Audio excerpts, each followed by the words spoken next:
Hi friends, it's Deanna here today, and today we're doing another quick sew slash hack video.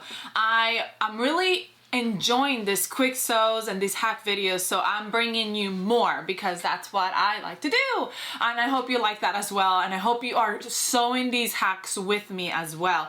And if you have any hack ideas that you want me to try, comment below and let me know. Also, subscribe if you haven't so you can see all the other hack ideas I've done, and you can get notified when other hack and other fast sews and other sewing tutorials come on our channel. So let's get started.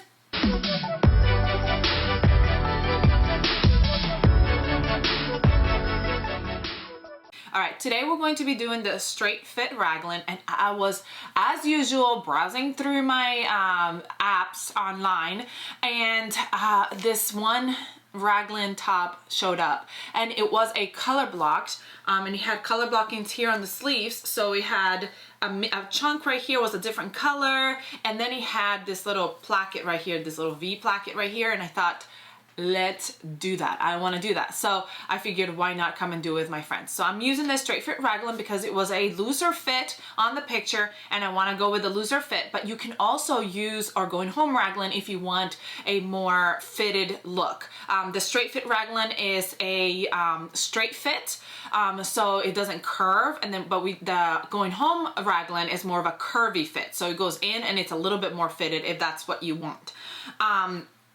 So I've got my two fabrics, and I'm using kind of, this is a sweater knit stripe, and this one is a French terry. I want it to be more sweatery like because the weather is turning a little bit cooler, and so I want to be making something that's a little bit cooler, but you can try this with different fabrics. A very lightweight fabric that would work really great would be like a rayon spandex. That would work really great for like a loose fitting, or a waffle. This is a waffle. I love those. Those are my favorite. So what I'm going to do is I'm going to put this aside and open up my pattern. Now my bodice is going to be the same. I'm not going to use a waistband. I like it just without a waistband at the bottom, but you can obviously use a waistband if that's what you would like. And I want to grab my front. This is, I think, my back. Long sleeve cuff. I think I am still going to do cuffs. They're just going to be the same color, but it's the sleeves that I want to use. So I think this is my sleeve. Okay. So let's put this aside for a minute, and we're going to work on our sleeve. Let me tell you a really little secret. It's not really a secret, but color blocking is so easy. In order to color block, all we need to make sure that we do is that we add seam allowance so that our fabric ends up the same width of our pattern. So when you are color blocking, you really are just quilting fabric together to create a look, okay? So you could literally just patch scraps together and then open it up and cut the pattern out. That would be one way of doing it if you wanted to do like a really wild color patch color block.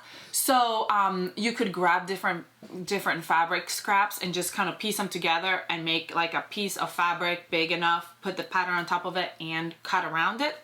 But the way that I'm doing it, since I'm only like color blocking like part of the pattern, what I'm going to do is I'm going to cut my sleeve where I want it. So I am thinking, and here's Bo saying hello. I kind of think like, he's really saying hello. He's like, hi friends, I see Mama's talking to you. I want to say hi. Hi, you need some cuddles? He's so funny. Anyway, so since I think that I'm going to start like right where a short sleeve would go, and then I'm going to go down, and I want it to be, the color block, I want it to be higher than the cuff. So I'm going to do the cuff and the bottom layer are going to be the same color because I want it to be the same color. If you didn't want that, you could just do the cuff a different color and then color block, but I'm just going to go ahead and do that. All right, I gotta show them what I'm doing. And I can't do it with you on my lap. Get down. Here's my pattern piece, and what I'm going to do is I'm going to go from the short sleeve cut line to the 3/4 sleeve cut line. So this is where the 3/4 sleeve would be, like right around, see if you can see it. high, right at the bottom of my arm right here, and then probably right here. So this chunk is going to be the color block chunk. So I'm going to cut my pattern right at that line, the short sleeve line and the 3/4 sleeve line. So we're gonna go ahead and cut our sleeve. So the way I wanna do this sleeve is I want the top and the bottom and the cuff to be the striped, and then I want the middle section to be the buffalo plaid. I'm almost wondering though if I want the cuff to be black. So then I'll have the, yeah, maybe I will do it black. I don't know. Yeah, maybe I will give it like an accent. All right, so I'm gonna put that one aside and I'm just gonna leave the top and the bottom, which are the two that are gonna be striped, and cut those. And I'm gonna show you just how we're going to cut them. So since they're mirrored image, I'm just folding my fabric in half. I have wrong sides touching or right sides touching, whatever it is, but they're gonna be mirrored.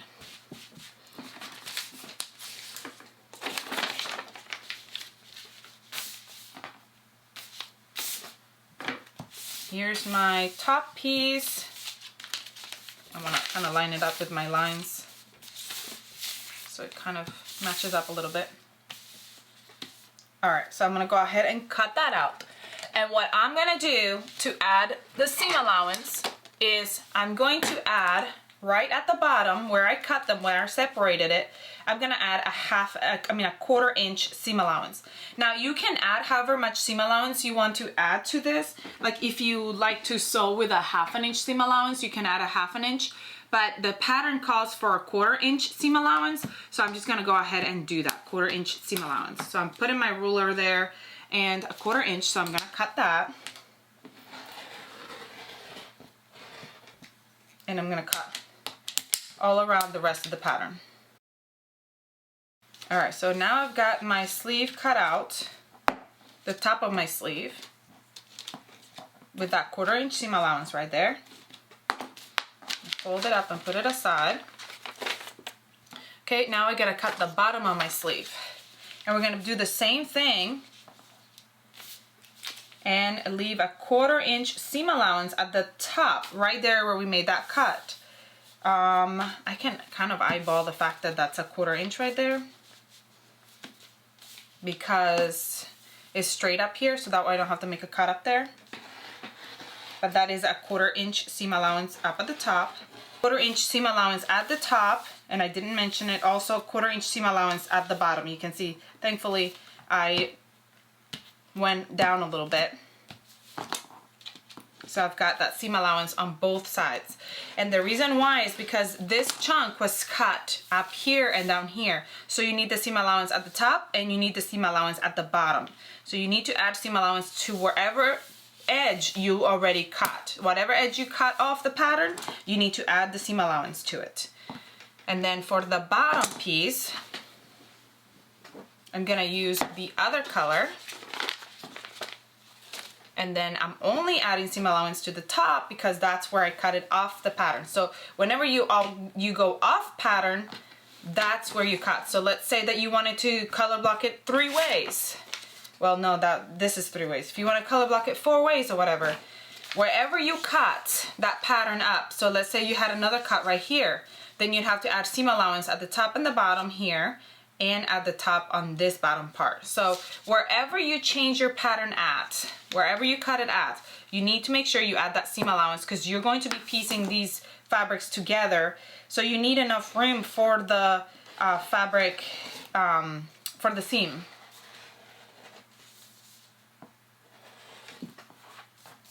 So you're leaving another seam allowance right here. I know, you all, if you like to use the ruler, it's better to use a ruler for your seam allowance.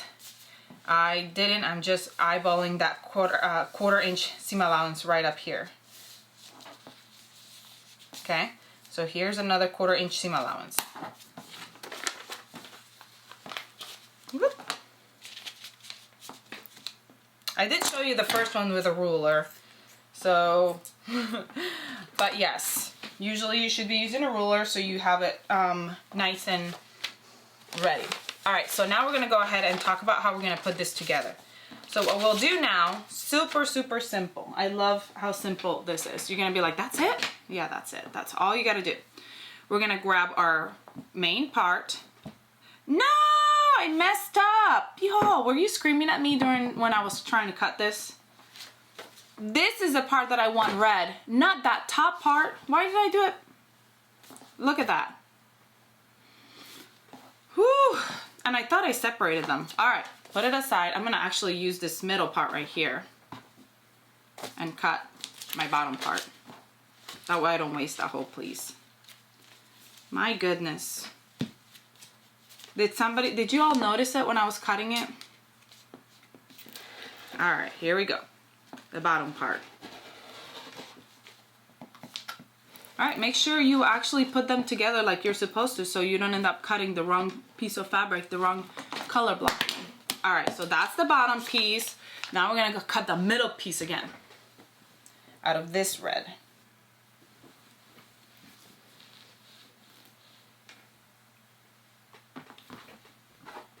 Maybe I need to show you better, so that's why I have to redo it.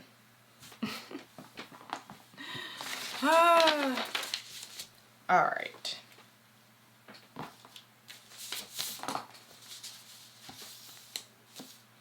Okay, so I'm gonna show you again. I'll go ahead and do the 1/4 inch with my ruler since I didn't earlier. Cut that top with a 1/4 inch seam allowance. Then cut that bottom with a 1/4 inch seam allowance.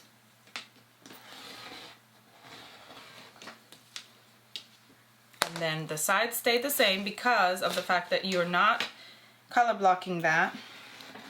If you wanted to color block the middle, like one half be one color, one half be the other, then you'd have to add a seam allowance right here in the middle to this and this. That's how you would add more color blocking. All right, now that we actually have all our pieces, we're gonna go ahead and put them together. All right, we start with the top piece, and we lay it out right side up on my mat. And then we get that middle piece, and we lay it right on top, right side down, right on top of that bottom piece. And then we're gonna sew it with a 1/4 inch seam allowance, and that's where you're gonna eat up that seam allowance that you added to the pattern. So you can go ahead and sew that, but since I'm using clips, and actually clips are really good at holding it together, I'm gonna grab my bottom piece, and you're going to place that bottom piece right at that bottom. Oh, there it is. I was confused. I'm like, that's not big enough. Okay, it was tucked under. Y'all, I'm losing my mind. Okay, so now the bottom piece is gonna be attached to the middle piece. I was like, and it has to fit, and it wasn't fitting, and I was like, did I cut something wrong again? It was because my fabric was folded under. You all, I don't know what's going on. All right, so now my sleeve, once I sew that up, will be completed. So I'm gonna go ahead and put it aside and do the same for the other one, and then go sew it.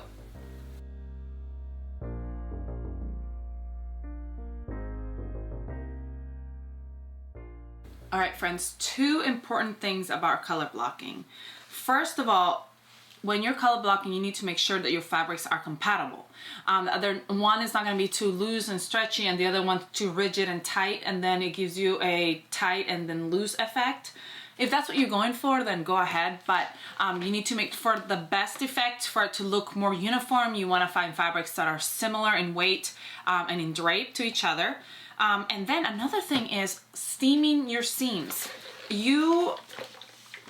It is so important to steam those seams, because a lot of times when you're putting them together, they might get a little bit wavy or not look as straight as you would like them to, and steaming them always gives them a really, really nice look. So make sure you take your time and steam. Another thing that you can do to make it look more professional is to go ahead and top stitch those seams. You don't have to, I'm not going to today. Whoop. But you can if you want to, and that always gives it a really nice, neat look. One of my table feet, whatever, folded under me. That's okay. So I'm gonna go ahead and steam both of these down, and then we'll move on to the front little V patch. All right, I'm gonna grab my front pattern piece.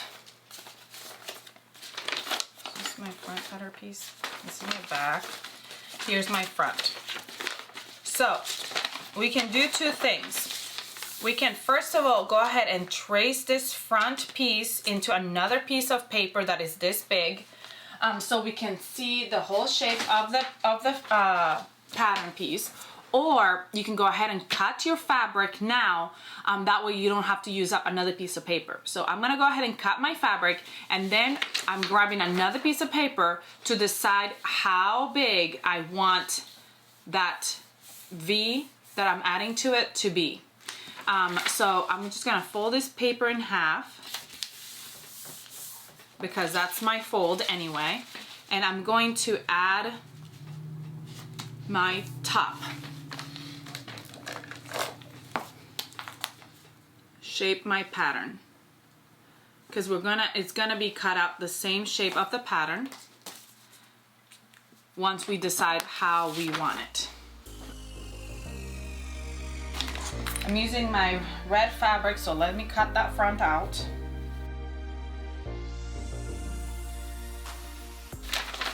I'm going to show you. So with this one, I don't have as much room to make sure that I'm matching my stripes. But what I like to do is I like to place my piece that I already cut out, like my front or my back, right on top of my pattern. And then I can match up with the lines. It looks like I'm going to be able to match my stripes right here because of the fact that they match right here.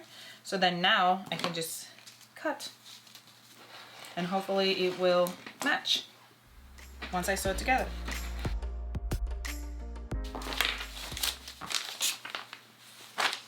All right, here's my front piece right here. And here's my little shape cut out already, okay, of my front. Now we need to figure out how wide we want this V to be, okay? So we already have this middle section right here. So all I'm gonna do is I'm going to go down from that shoulder seam. I'm just gonna go straight down. I'm doing 6 inches. 6 inches to that middle point, and then I'm going to start up here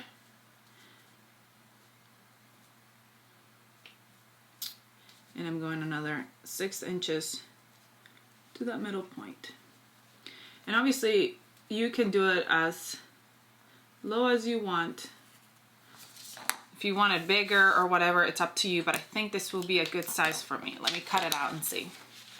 That's why you're gonna do it on a piece of paper first. That's a contrasting color to your fabric, so you can see what it's gonna look like and see if you're gonna like it or if you want it bigger or whatnot. If you do want it bigger, you can obviously start the V a little bit out to the shoulder. I think this is gonna be great. If you wanted it bigger, you can go down a little bit more. And when you put your ruler, instead of going straight down, you can go out a little bit towards that, farther down. I don't know. Do you think that's too small? What do we think? I think it's big enough. We're gonna go with that size. All right, so I'm gonna grab the fabric that I wanna use for it, and I only need to cut one out. If you're going to attach it with your sewing machine, you can attach it with your sewing machine, you can attach it with your cover stitch, whatever you want to attach it with. It doesn't necessarily have to be a stretch stitch to attach this on, because this is not what's gonna stretch. This side is not what's gonna stretch, is right here where it stretches, and that we're not sewing. We're just sewing this right here around the outer edges. So I'm just gonna pin it first. Then I'm going to go to my sewing machine, and I'm going to use reverse cover stitch to sew this on. So I'm first gonna go to my sewing machine and use a basting stitch to baste it on so I can see my lines when I go to sew with my reverse cover stitch. So I'm gonna do a basting stitch along this edge down, and I'm gonna go down a little bit because I like it to go down a little bit and crisscross here at the bottom, and then I'm gonna come down this way and crisscross here. So now you could just do a straight stitch right there and that would be your patch. But if you did want to do the reverse cover stitch, now if you look on the back, you have that basting stitch right there, which is your guide on where to top stitch. So one side is done, now we're doing the other one. And we are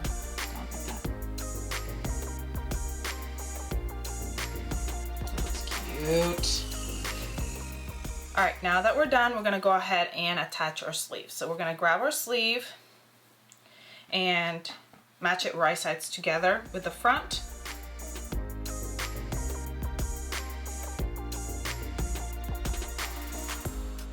So it's going to be really, really quick and fast forward. If you want to see a slow version, a more detailed version on how to sew this top, please check out our YouTube tutorial on the sew along for the straight fit raglan or the going home raglan, depending on which one you want to make, or even the kids raglan. Now we go ahead and sew our sides, right sides together. While we're sewing our sides, we're going to prep our bands by folding them right sides together and sewing that long raw edge. I'm also going to prep our neckband by folding it wrong sides together first and giving it a memory crease. And then folding it right sides together and sewing that short raw edge.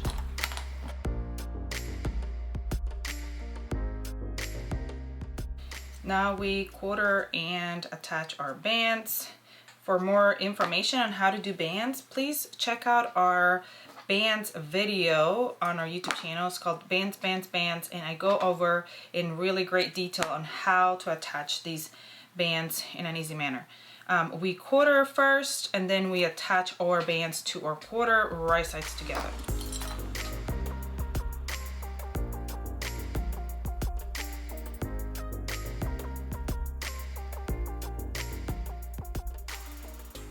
All right, friends, we are done. I think this turned out amazing. I love how this little thing right here looks. I love the color blocking. I think it was a good idea to go with the black as an accent color. I think it turned out great. The only thing left to do is to hem it, but honestly, sometimes when I work with knit fabrics, a lot of times if they're just like sport shirts, not sport shirts, what are they like? What is the word? Comment below and let me know what the word is. But if they're not dressy tops, then a lot of times I'll leave that raw edge because I like when it curls in. But it's up to you to go ahead and hem, and we do have video on hemming, so go ahead and check that out. So I hope you enjoyed this hacking tutorial. Please comment, like, share, subscribe if you haven't, because we have hack and fast and sewing tutorials coming at you every week, and so you don't want to miss out. So if you subscribe, then you get a little notification when our videos come up, so you can be right in line watching those videos. I hope you have a great rest of your day, and I'll see you all next time. Bye!